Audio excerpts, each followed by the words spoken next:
All right. So let me go ahead and share my screen here.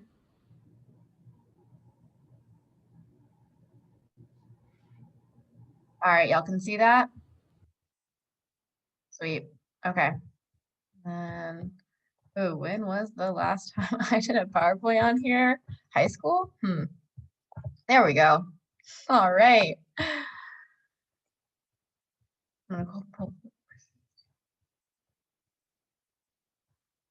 All right, y'all. So, habit building. Let's go ahead and get into it. My name is Michaela. I already introduced myself last time. Oh, cool. Yep, these in the chat for anyone that has any questions. All right, so life has changed, as you may have noticed over the past year. Life is definitely very different.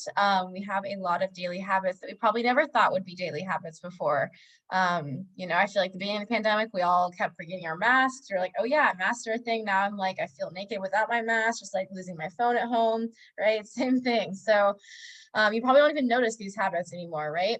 And I think it's nice to tie this into like your first gym experience versus now. Your first time at the gym, you were probably like, what are all these movements? What is this equipment?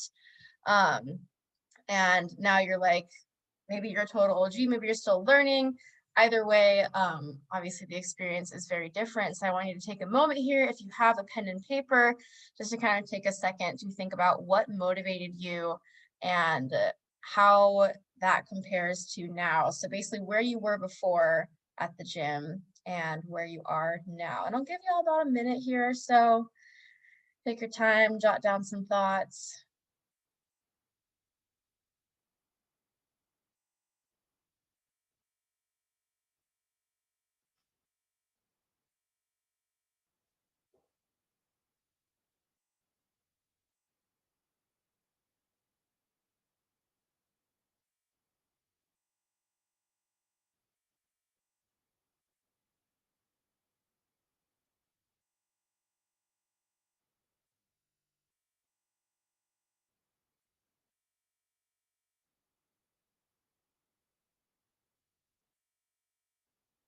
Give you another 30 seconds or so.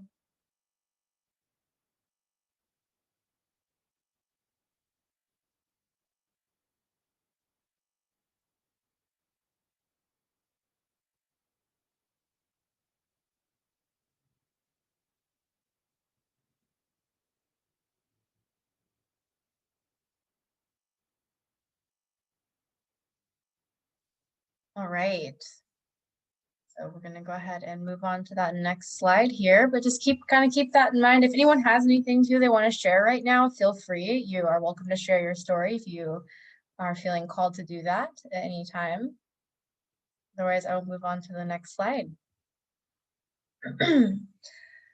All right, so habit building strategies. I'm going to kind of go through here and just explain different ways that you can help build habits that you are wanting to create in your life or help keep ones that you have that maybe you've kind of fallen off the wagon. I mean, that was kind of the whole point of routine reset, at least in my mind, was like, how can I help people get back to their routines, get back to their habits, create new ones? So yeah, let's go ahead and get to it.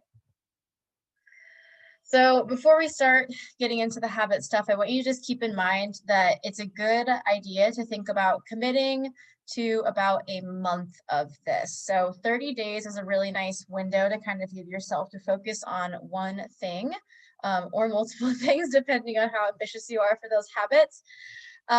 It really helps to have ways of accountability. So maybe that is a friend, which we'll get into later. Maybe that is a visual that you use or see every day. Maybe that's sticky notes. Maybe that is a journal that you write in. Maybe it's a checklist. If you're really into checklists, you could totally make one where you get to come in every day and you check off like that habit that you've done. So there's lots of different ways to do it. It is a really good idea to start small.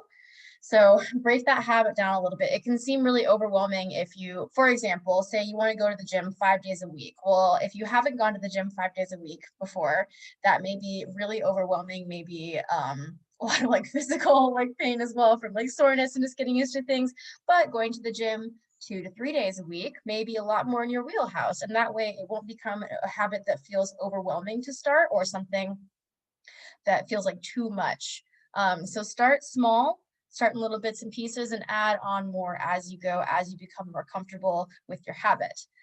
And the last thing here is plan for a plan that gets thrown off. So life happens, right?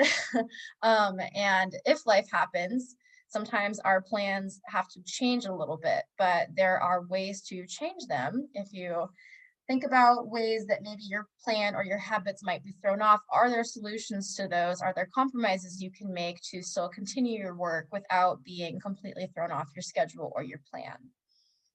So that can also be something really good to keep in mind when you are creating your habits, are basically like, how would this habit be like thwarted per se, and how would you be able to work around that? Right, I'm gonna head to the next slide here. So first one we've got here is reward systems. So for that one, I've got a couple ideas listed off here, but the nice thing about reward systems is a reward to you might be completely different than something that's on this list. So self-care is obviously a great one. It's definitely part of an essential routine. So maybe self-care means 15 minutes to yourself. You close the door, nobody comes in the room and bothers you. You're just there, you're hanging out, you're in your own peace there. Maybe you take a bath, maybe you get a massage. It really just depends on what feels best for you. You can also make it, if you're really motivated by like Netflix, right? You could totally make it so like self-care is like, or a reward system, I should say, is you've gone to the gym, you totally get to binge out on your Netflix when you get home. You get to hang out and watch Bridgerton, right? If anybody's seen that one, 10 out of 10. Solid watch. You can also give yourself little gifts, right? So maybe you're like, okay, I love going thrifting at Artifact. Looking at you, Brittany. Who doesn't love Artifact though? 10 out of 10. Solid place. It can be a gift to you from you, right? So you're like, okay, I've made it to 3 days at the gym this week. I get to go to Artifact and go check out all their wonderful clothes they have, right? Food is also, I feel like, a pretty common reward system. I feel like from the time we're little, we're like, oh, you get a piece of candy if you do X, Y, or Z. But that can kind of feed into an interesting mindset around food. And I definitely like to encourage mindful food rewards if you are choosing to do so. So I would say attach more meaning than just like, because I was good, I get food. Make it more of like, my reward is I am going to get some fun ingredients that I don't normally have, and I'm going to cook with my family, or I'm going to try out a new dish I haven't made before, as opposed to making it almost like a restrictive approach to food. It can just be good to be mindful about that. And we'll get more into that in our intuitive eating section, which will be in week 3 of this. So we can kind of touch on that more, but it's just something to keep in mind. And then finally, we have a little writing prompt here. If anything has come to mind, please jot down what feels rewarding to you. Or think about it. I'll give you a couple seconds here. And then if you would like to share as well, feel free, if you're called, to share what feels rewarding to you.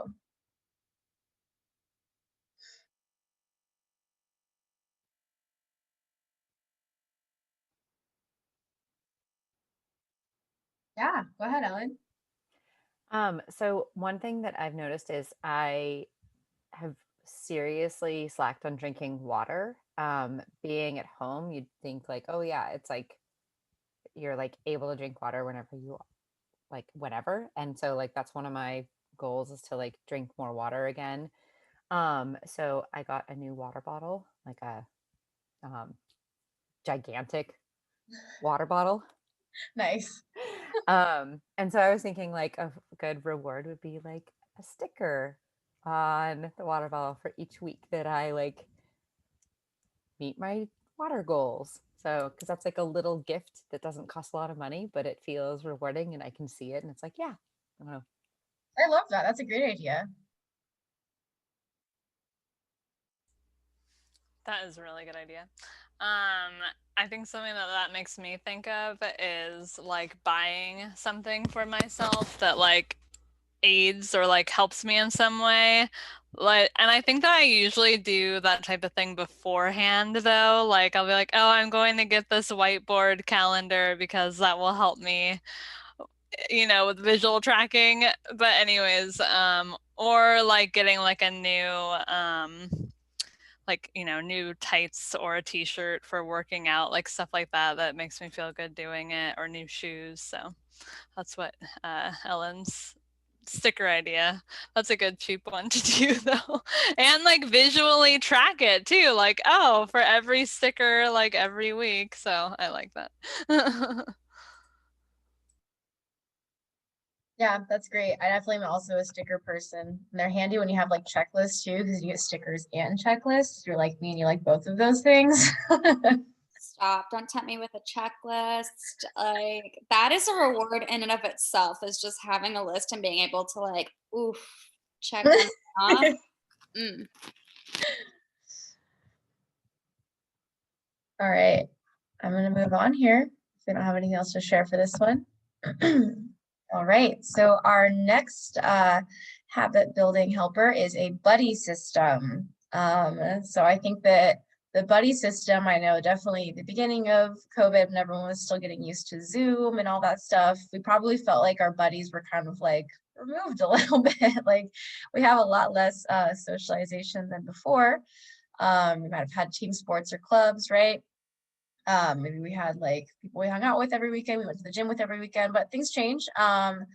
But that's what this group is for. So like Ellen did on our introduction earlier this week, she kind of asked like who comes to what classes. So if you see somebody from class that you recognize from here, they could be a great resource. You both could be a great resource for each other. The buddy system basically means that like you have an extra person that keeps you accountable. And maybe it's a partner, maybe it is someone that doesn't go to the gym, but is someone that likes to go also for like a walk every day or like a bike ride, right?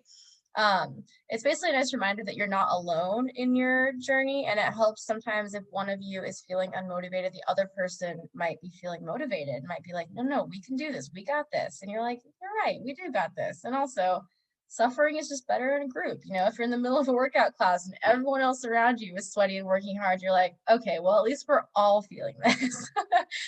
Misery loves company. Yes, misery loves company. Good misery, right? It's fun. You like going to the gym. But yeah, exactly. So it's kind of that idea of like, if you know that you are definitely like a social creature and you really enjoy having that social aspect in your life, find a way to incorporate that and see if it helps you build your habits at all.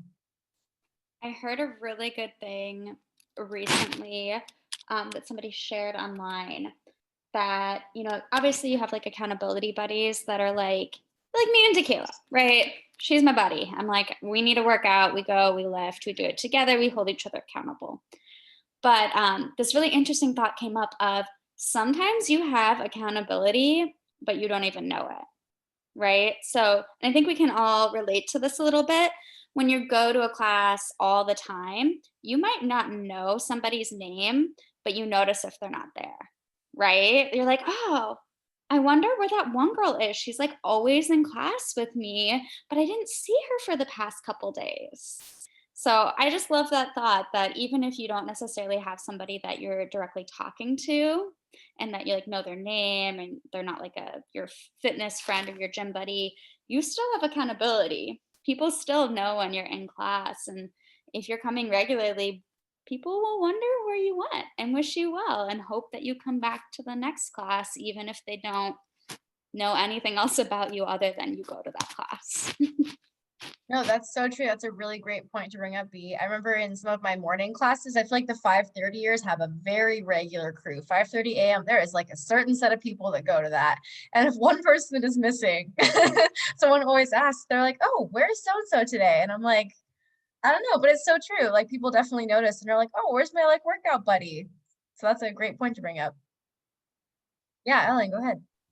I was going to say that's one of the things too that I've noticed and appreciated about Fulcrum trainers, because like on several occasions, like when I've had like an injury or something, if I'm like absent for like a day or two, maybe like no one says anything, but if I'm gone for like a week, then somebody inevitably like is like, hey, where have you been, Ellen? Are you okay? And like there's genuine concern, and I feel like that's like a really cool element of like, I don't know how much I'd rely on like trainers somewhere else to do that. So that's really like kind of speaks to the community at Fulcrum.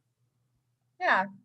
Yeah, I definitely love that aspect of the community too at the gym. Everyone definitely like notices their like they're buddies. Yeah. All right. So the next one is a fun one. This one is called habit stacking. So habit stacking is essentially a way to chain together habits so that you don't have to think about the new habit as much. It becomes more of your routine because you're chaining it with something that is already part of your routine. So for example, first thing you do in the morning probably is drinking coffee, right? So you drink some sort of caffeine in the morning. And if you don't, maybe the first thing you do is take a shower or you brush your teeth, something along those lines, something that feels very routine in your life. And you chain a new habit with that. So B has a really great example of, was it every sip of coffee you would have a meditation, or was it a yoga? What was it? It was after my first cup of coffee, I would meditate for at least 5 minutes. And your girl loves a cup of coffee. There's nothing that's going to stop me from having that first cup of coffee. So it was something I knew I would do, and it was made it a lot easier to come up with a regular routine of meditating each morning. Yeah, exactly. So you can take something, maybe your brand new habit is meditation. Maybe you don't drink coffee, but maybe you wake up and you hit the alarm and you give yourself 5 minutes, like you've woken up, you give yourself 5 minutes to meditate, and you've changed that with hitting your alarm, right? That's still definitely a habit. Right, so there's plenty of ways you can do that. You can also build on little increments at a time. So maybe your goal is to go for a walk every day, but maybe you detest walking, but you're like, I would like to start loving walking and go for a walk more. Maybe you go for 5 minutes one day. Maybe the next day is 7 minutes. Maybe the next day is 10 minutes. So just building up little increments at a time, so you're not going for the full end goal immediately. Kind of speaking back to the original point I made a couple slides ago, where you want to start small and give yourself time to adjust. That way you're not feeling overwhelmed. So that being said, little writing prompt here, a habit that you currently have, and then think of something you could pair with that maybe you wanted to pair with before. I will do a shout out for Alicia, because I did already post a little bit about habit stacking, and she did a great one that was TikTok with legs up the wall. So big shout out there. I'm very addicted to everything on my phone, and I feel like TikTok I have to do every day. Mm-hmm. So I'm like, okay, if I'm gonna do 15 minutes of TikTok, then like get vertical. Totally works. It works. It's good. It's fun.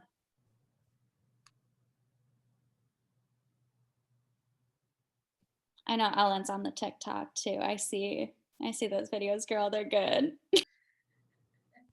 Yours last night, I was cracking up. I could not stop laughing. The hula hooping one. If you get a hula hoop, tell me, please. I haven't even looked. I need to. Can I bring it to the gym? Yes. I don't even know what it's for, but yes. It's a weighted hula hoop. Oh. It's like the new fitness trend. It's like a weighted hula hoop, and I don't know how I feel about it, but it sounds fun. I could never hula hoop, so maybe the weight would be helpful. Hula hooping. What? Teach me. Let's do it. Okay, bring it to the class. Okay. All right. Does anybody have any ideas for habit stacking they wanted to share? I liked Ellen's in the comment of foam rolling and watching TV. That's a really good one, Ellen.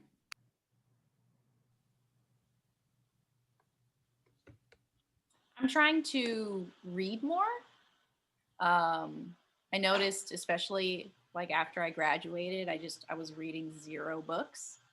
But I also felt like the more that I read, it's just, there wasn't enough time in the day. So while I clean the house, I listen to audiobooks. Nice. That's great. Yeah, it helps. And it's kind of a difficult, like, reading versus listening, but I'm accepting that a book is a book and that it's the same. So it's a good way to get it in. That's wonderful. And if it works with your schedule, then that's perfect. That's good for you. Yeah.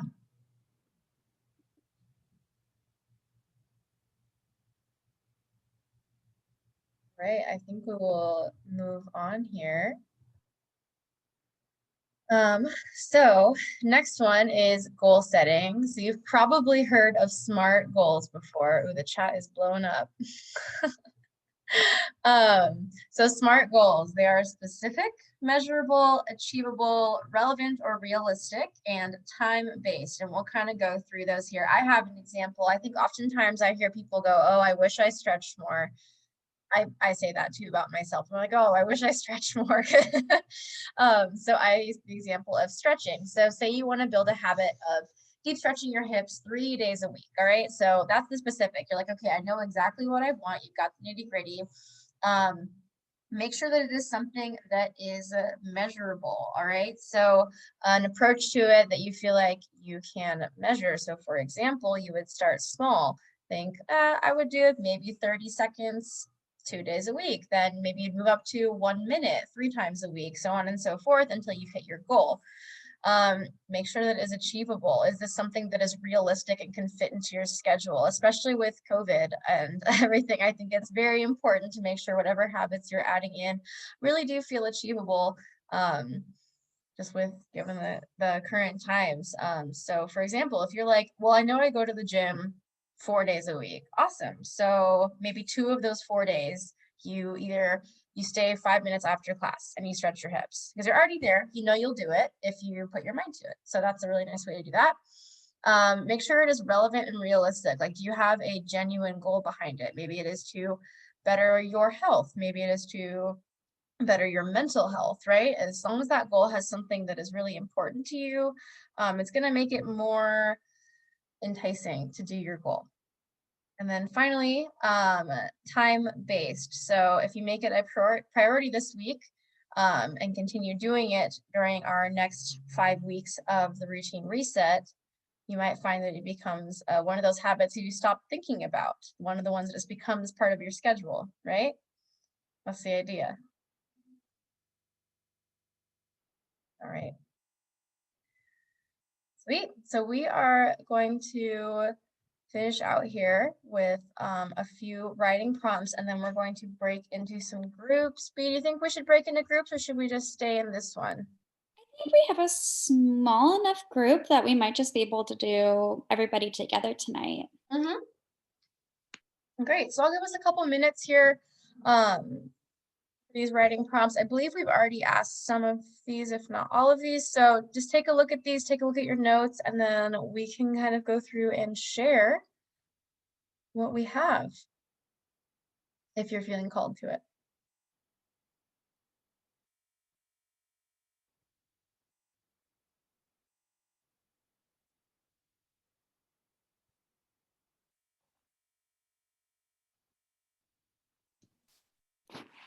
Well, I can start us off a little bit.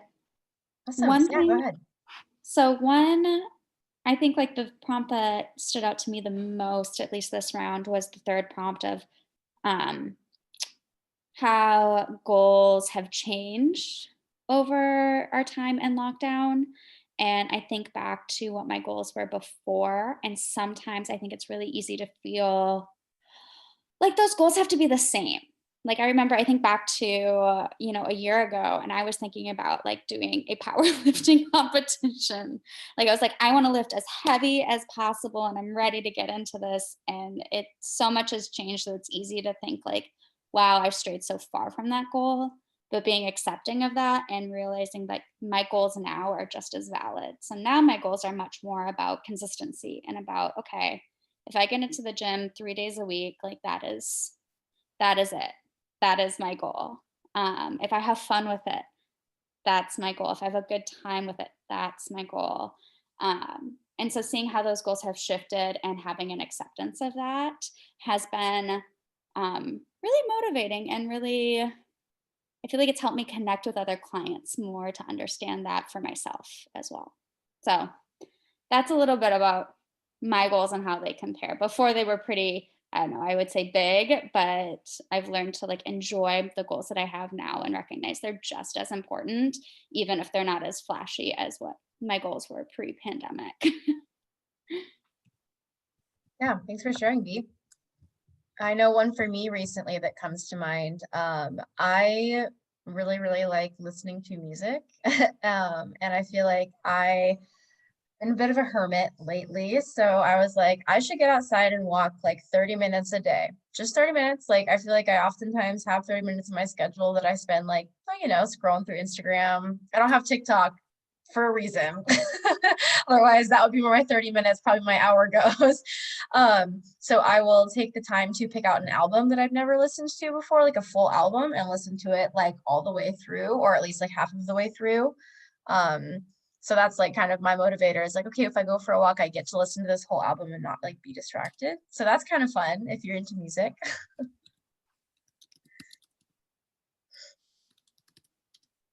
If anybody else wants to share. I was gonna just I was actually thinking like the like what motivated you